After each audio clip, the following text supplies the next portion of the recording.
right, folks, get ready because this one is wild.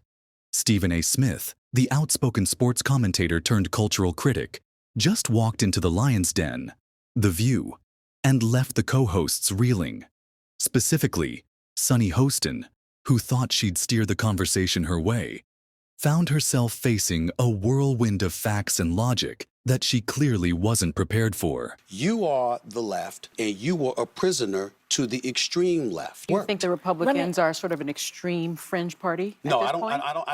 I don't think that they're an extreme fringe party. That means they don't have the information. Okay, but 90% of the voters don't have the information. By the end of it, Stephen A. delivered a masterclass in standing your ground, leaving Sunny visibly triggered. And, dare I say, the audience shook. Let's set the stage. The View, a talk show known for its sharp debates and sometimes polarizing opinions, invited Stephen A. to discuss political polarization, media bias, and the issues that matter most to voters. From the moment he sat down, you could tell Stephen wasn't there to play softball. He came prepared, armed with facts, and ready to push back on any oversimplifications. And boy, did Sunny Hostin walk straight into the fire. It all started when Sunny asked Stephen A. a loaded question. Do you think the Republican Party is sort of an extreme fringe party? Now, Sunny probably expected Stephen to agree. After all, it's The View. But Stephen didn't take the bait. Instead, he calmly dismantled the premise. No, I don't. I think they're reacting to what they perceive as extremism on the left.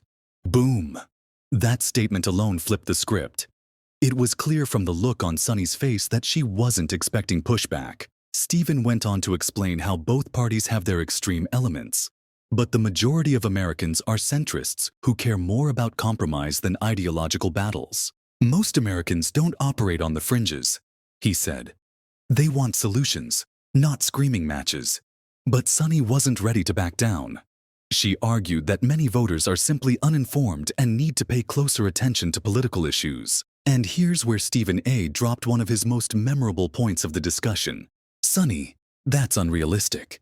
Most voters are busy trying to survive, pay their rent, put food on the table, and maybe, just maybe, have a moment of peace in their day. Expecting them to spend hours dissecting political debates, that's just not their reality. And you know what? He's absolutely right.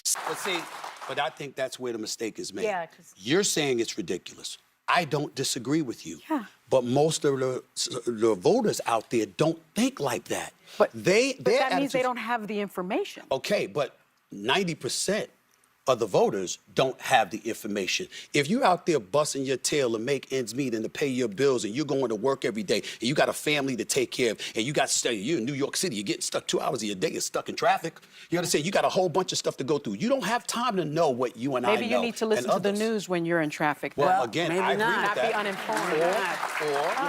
Or you listen to stuff that's going to take you away from the things that brings down your spirit.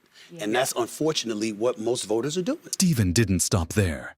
He pointed out that voters care more about immediate, tangible issues like gas prices, mortgage rates, and groceries than abstract political rhetoric.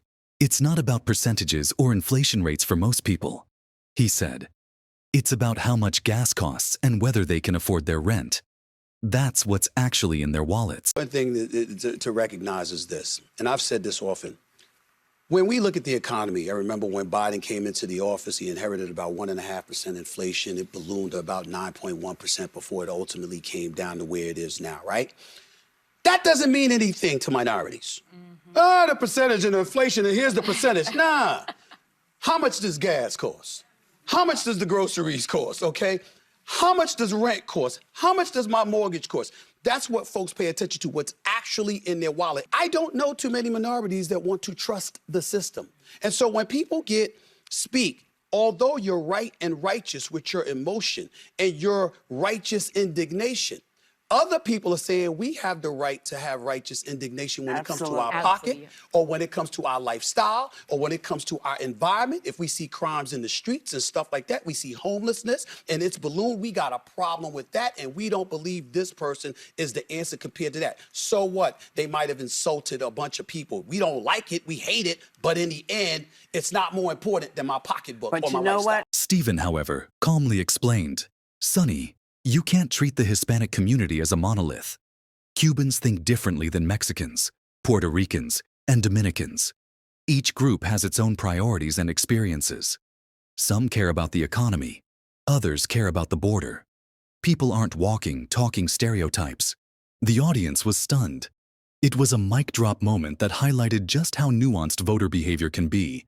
Yeah. Well, I want to go back to what you said about Black men being very comfortable with matriarchy, and I agree with that because, you know, Black households are often led by a grandmother, Yes. Black grandmother or Black mother. However, 55% of Latino men voted for Trump.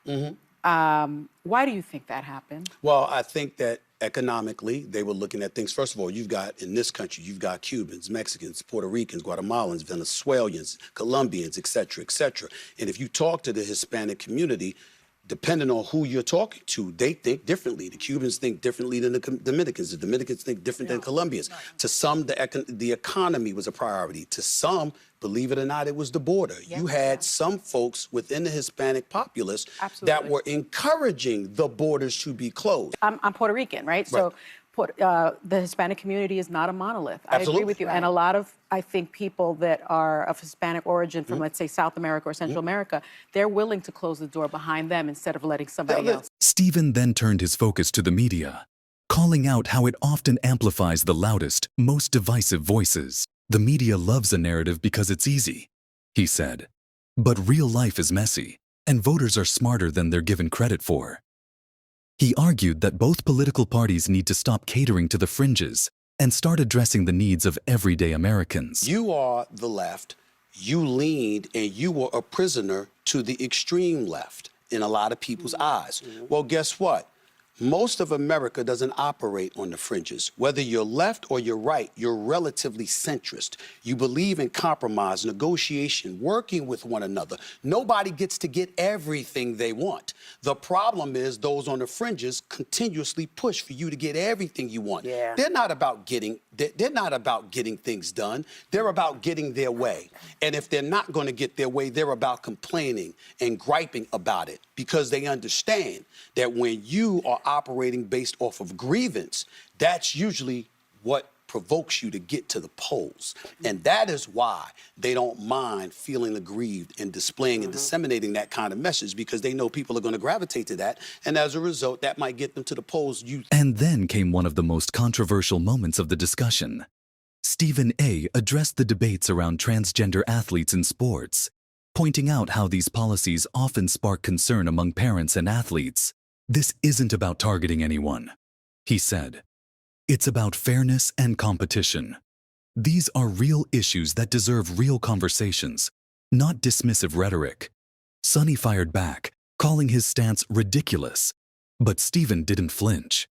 He stood firm, emphasizing the importance of addressing these concerns with nuance and respect. Do you think the Republicans are sort of an extreme fringe party? No, at this point? I don't think that they're an extreme fringe party. I think that they're operating against those they believe are extreme on the left. Like, for example, when you talk about the LGBTQ community, I'm a fiscal conservative and I'm a social liberal. I'm fiscal with my dollars. I ain't apologizing for not wanting to pay high taxes to anybody. I'm not apologizing for that, right? But outside of that, I'm pretty liberal. Live and let live, okay? But you had folks on the left that were introducing some things when we got in the whole transgender issue, and they were talking about bathrooms, or they were talking about males transitioning to females and competing against girls in sports and stuff like that. These are less than 1% of the population. I understand that, But you know what? By the end of the segment, Sunny was visibly rattled, but Stephen remained calm and composed. His final message was clear. Political parties need to cater to the majority, not just the loudest voices. And as voters, we need to demand solutions that actually make a difference in our lives. So, what do you think? Did Stephen A. Smith bring the facts, or do you side with Sunny Hostin's perspective on informed citizenship? Drop your thoughts in the comments below. This is one conversation we need to have. And hey, if you enjoyed this breakdown, don't forget to like this video, subscribe to the channel, and hit that notification bell so you never miss an update. This was one of the most heated exchanges we've seen on The View. And it's clear that Stephen A. Smith isn't afraid to challenge the status quo. Whether you agree with him or not, one thing's for sure.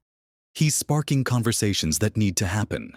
Thanks for tuning in, and we'll see you in the next one.